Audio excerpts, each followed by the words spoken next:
Discussion keeps the world turning. This is Roundtable. Is it the end of an era for liberal arts? Across the globe, even Harvard is shutting down humanities programs. Are we prioritizing STEM and tech at the expense of culture, philosophy, and history? Let's dive into this and what it means for education and society, and if there's still room for Aristotle in a world of AI. And from unbelievably unforgettable tunes to life's little joys, we're spilling all the feels in Roundtable's happy place. Join us for your weekly dose of sunshine. Coming to you live from Beijing, this is Roundtable. I'm Heyang. For today's program, I'm joined by Steve Hatherly and Yushun. First on today's show. Globally, humanities and liberal arts degrees have been under the survival spotlight since the 2008 financial downturn, but things seem to have taken another grim turn. In September 2024, Harvard University's flagship undergraduate liberal arts program reportedly canceled over 30 fall classes across 20-plus departments. History and literature bore the brunt, losing 6 courses after the departure of 5 lecturers. Is this the latest chapter in the decline of the humanities, or a sign of deeper shifts in academia and even our global economy? So guys, how widespread is the closure of liberal arts courses or even majors in higher education around the world? So the decline in humanities education or majors seems not limited to Harvard and appear to be a global trend. In the United States, many universities like Missouri Western State University and West Virginia University have cut back on liberal arts programs, including English, history, philosophy, political science, sociology, and other humanities majors. Also in the UK, the University of Kent plans to gradually phase out 6 disciplines, including art, history, and anthropology. In Australia, policies have led to a significant increase in tuition fees for humanities programs, aiming to reduce the enrollment numbers. And also in China, while the declining liberal arts majors is not as pronounced as in other countries, there are still signs of it, or we have a lot of discussions on it. Actually, I remember we previously discussed how a well-known tutoring teacher in China, made a critical comment about the job prospects of humanities majors, which sparked a lot of debate, and we discussed on it. In Australia, going back to your point about Australia, it was reported by the Australian Financial Review in 2024 that the university sector, it's going to be an expensive milestone this year in 2025 because they implemented policies that make humanities degrees significantly more expensive. And this is going to further discourage enrollment. More specifically, tuition fees for subjects like science or healthcare or agriculture or mathematics, they've been reduced by 20% to 62%. That's a massive reduction, but the humanities courses for them, for those courses or for their degrees, they've skyrocketed by 113%. That is so interesting. I know this is only sort of one slice of this big topic that we will discuss, but I can't help but wonder, just if we can stick with this just a tiny bit, what they're doing in Australia, or at least in this university. Does it sound like in the future they're reserving humanities subjects for the ultra-rich? I don't think that's the goal. That might be the result, but I don't know if that's the goal. It seems like the courses that students will pursue would be more quote-unquote job-ready courses, and that's why they're making them more affordable. To put that in a context for you, I gave you the percentages, but just to put that in a context, those job-ready courses, Australian students will pay between $3,700 and $7,700 per year, Australian dollars, but if you want to complete a degree in the humanities, it could cost you around 45,000 Australian dollars. That is a massive, massive price difference. And to me, just on the surface, what that says is that for perhaps lower income families, if they have students or their kids' parents who have kids who are interested in studying the humanities, it might not be financially viable for them to do that because it's going to be cheaper to get a science degree than it is to study something in the liberal arts. Which stereotypically, a lot of students that are studying liberal arts, and they are perceived as a little bit vulnerable, more vulnerable than people who study computer science and subjects like that, So, and they're even paying more for choosing this major. So that is the point that this is kind of a global trend, or people are having even stronger perception that, okay, more people are choosing science majors. Well, what they're doing in Australia is definitely still a bit of an outlier in the sense of enrollment policies. But it is really interesting that it has been for a few years as we're seeing this sort of like a steady trend, or at least in the media and on social media as well.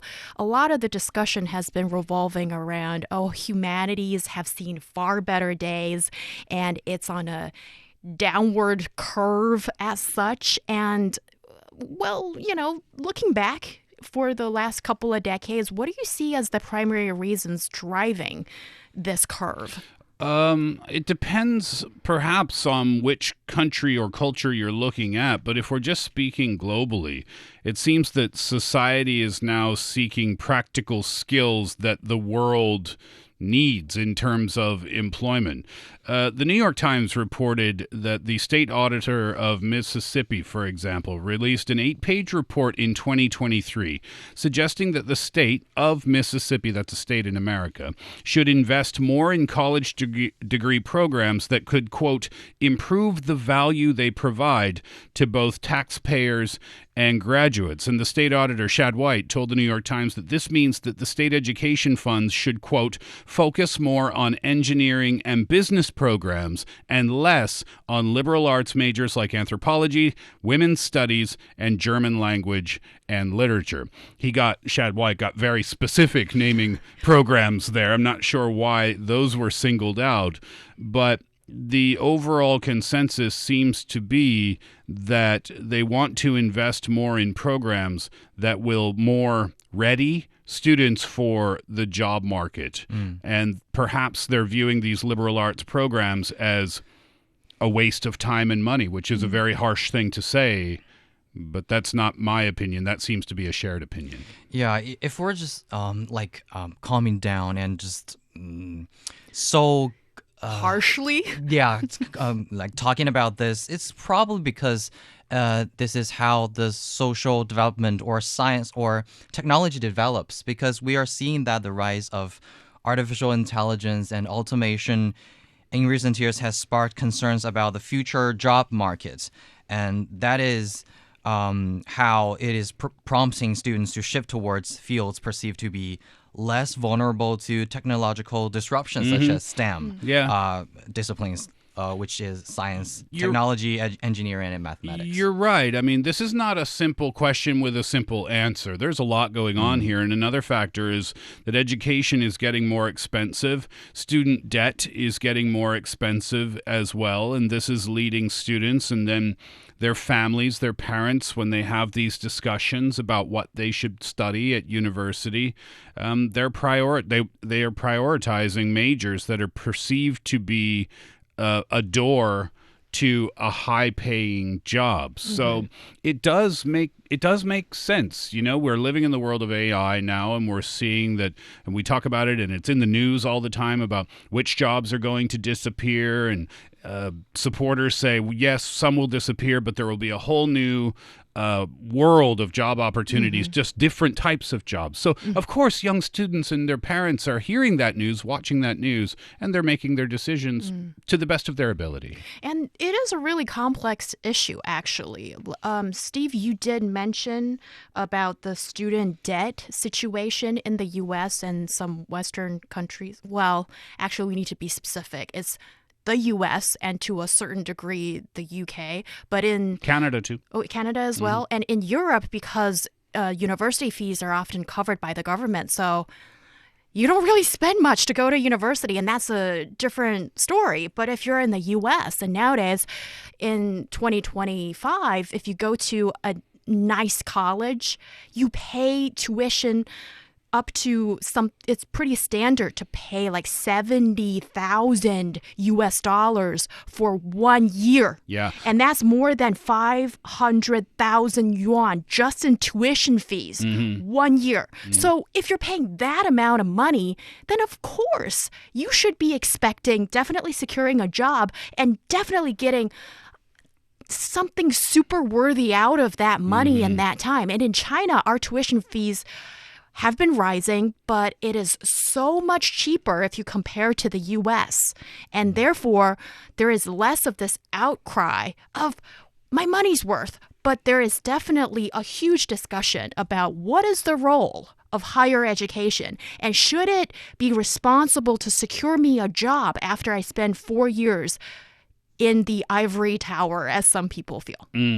There is a perceived lack of career relevance with these courses, and the New Yorker, they reported on a 2018 survey. They did this with 826 students from Arizona State University, and they received some astonishing results. 222 of the students asked thought that biology was a humanity major, while the majority of the students were unclear on what the humanities were and which careers humanities led to, the study of humanities. This is a problem. Right. If the students are unaware of what the humanities are just in general, and therefore, if they're not familiar with what they are, that means they're not familiar with what career opportunities could lie from studying related courses over the course of 4 years. Then that would lead to a decrease in enrollment in such classes as well. Never mind the classes being cut, just interest in enrolling in those classes. Is that has something to do with the education system? Because here in China, back then, when you're in high school, you will be divided into two categories you would like to choose, which is science and liberal arts. And then maybe in that period of time, students may have a better understanding on, okay, which kind of direction that I would like to go.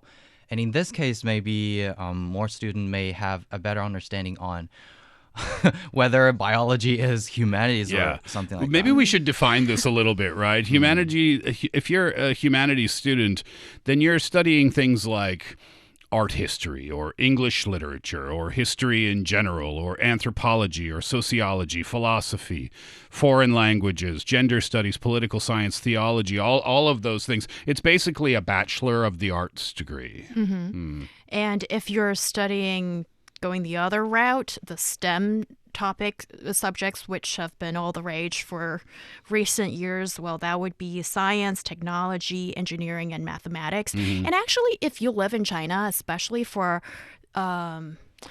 for many years, I would think maybe prior to the 2000s, there was this golden tagline that so many teachers and parents used to trumpet all the time. 学好数理化，走遍全天下, something along those lines. And that's basically, if you have a grasp of the STEM subjects, then it's guaranteed a great future for you. But for some years in China, I think we heard less of that.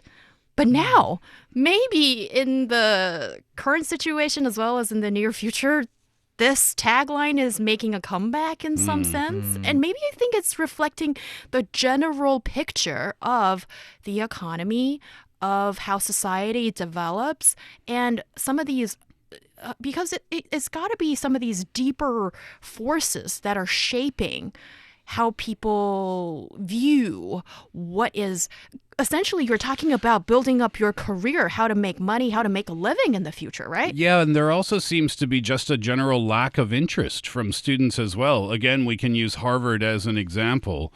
In 2022, only 7% of incoming freshmen plan to pursue humanities degrees. Now, if you compare that to the 1970s, which is many decades ago, 30% of incoming freshmen plan to pursue humanities degrees. So the number is obviously significantly less, and 7% is dangerously close to 0%.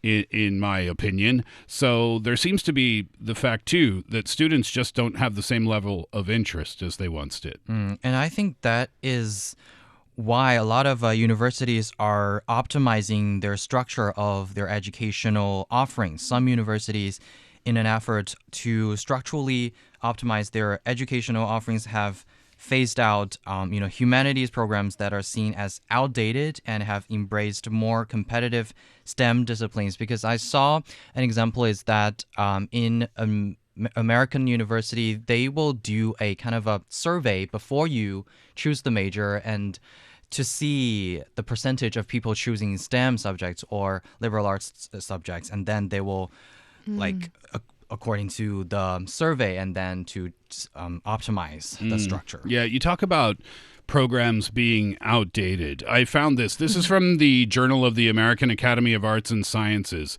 and it said that at the beginning of our modern concept of what the humanities actually means. That began in 1936 and 1937 at Columbia University. At that time, freshmen were required to take a mandatory program, including a reading list of literary, philosophical, and religious texts, beginning with Homer. So the point here is that back in the 1930s at Columbia University, when the concept of the humanities kind of first came to be, academically speaking, it's changed over the decades and what it means. And when you talk about outdated programs, for the liberal arts to survive, perhaps that's one of the things that's needed, is to update what those programs are and what the students can learn in those programs. What you just said, I'm sorry you lost me at Homer. I think maybe this Not Simpson, by the way. Not Maggie. Is Maggie? Anyhow, so I suspect that this is something to do with you talk about the lack of interest and all of this stuff. It coincides with how we see the world, in the sense that in a rapidly changing world, increasingly tech-driven, this might indicate a short-term focus on practical skills over long-term intellectual and cultural development. And this could reveal an assumption that the humanities are less relevant in addressing pressing global challenges, real-life challenges that we experience in society, though many would argue that the opposite is true, that humanities foster the empathy, ethics, and historical perspective needed to navigate complex societal issues that we experience every day. But I wonder if people are willing to go deeper to see this and still see that relevance. I was looking at a editorial piece from a Canadian writer who writes on education, and this is what he had to say.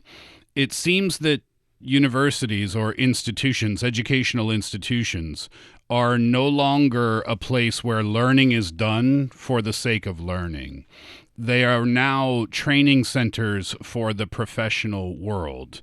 And now degrees from said institutions are seen as little more than a necessary line on a resume, and majors are selected based on their return on investment. I could not agree with that statement more. If we think about a university as a place where we can grow as individuals and study the things that we're passionate about, as opposed to the things that we think will secure us a job in the future, well, that's kind of the role of a educational institution at that level.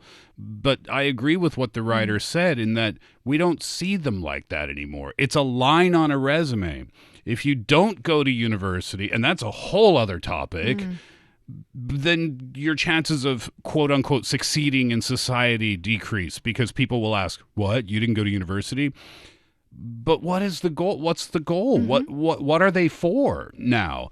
And to say that they're there so that you can put it on a resume to secure a job, we have to put the word hopefully secure a job in that sentence as well, because that's not even guaranteed. So this is sad news, in my opinion, the decline of the study of the humanities in universities. Yeah, we're talking about it, and it seems to be a kind of a societal phenomenon. It is not something that like only one university or it's only like a bunch of people can change. And I think that is how these subjects or these majors or the managers are trying to like deal with it, and they are developing a more and more interdisciplinary majors or in this kind of fields. The rise of interdisciplinary fields like digital humanities, medical humanities, and environmental humanities. Updating what it is that they're studying, right. To integrating humanities and STEMs or these computer science majors together. Actually, many humanities majors continue to exist, I would say. Yeah, when that's we're true. talking about it, it's not canceled. But by combining with other fields of study, I think we talked about it in 2024. A Chinese university, Fudan University, successfully obtained approval for 4 double-degree interdisciplinary talent development programs, and they are like integration of 4 majors: English, Russian, translation, German, with computer science and technology, which means like English and computer science technology. So these things are the integration and innovation between new humanities and new engineering disciplines. Stanford University has a digital humanities degree as well. So back to the point of updating what that degree looks like, this seems to be a necessary and interesting move at the same time for students as well. Yes, absolutely. And also, if you look at the universities in Europe, for example, in Germany and France and Nordic countries, their humanities subjects remain, and they're still accepting a lot of international students as well. And in the countries and regions that I just mentioned just now, actually, I would include Japan in there as well, and to a certain extent, China as well. When there is a national educational system that relies heavily on public funding, and then your cultural and educational policies can support these humanities subjects a bit more, liberal arts subjects a bit more and longer, and that could answer why in these regions you don't see the significant decline in humanity degrees. And to a certain extent, the way I look at it is maybe this is, short-term vision or long-term vision to a certain extent, because with the humanities subjects, they are not going to rake in big financial returns soon. And there's maybe to some extent even a lesser possibility of having rich alumni who come back to donate and contribute to the endowment of these universities. But like you guys both have demonstrated, there's definitely still worth to these subjects. 100%. And the soft skills are still needed by companies. Things like communication and critical thinking and problem solving and all of these things that you can learn with the acquisition of a humanities degree. And many colleges, they are infusing soft skills into STEM courses as well. There's a professor of history. His name is Stephen Mintz at the University of Texas at Austin, and he's said that different institutions are looking at multiple ways to do this by promoting active learning and inquiry and problem team and project-based learning. They want to, or they are, integrating moral reasoning and community-based learning and community service into the curriculum of STEM courses as well. So maybe finding a balance instead of just a clear black and white between the STEM and the humanities, a bit of a blurring of the lines, it seems, is taking place, and that's got to be considered a good thing. I think so too. And the rise and decline of humanities subjects are closely tied to economic conditions, reflecting broader societal priorities. However, the humanities' long-term relevance depends on recognizing their value and not just in economic terms.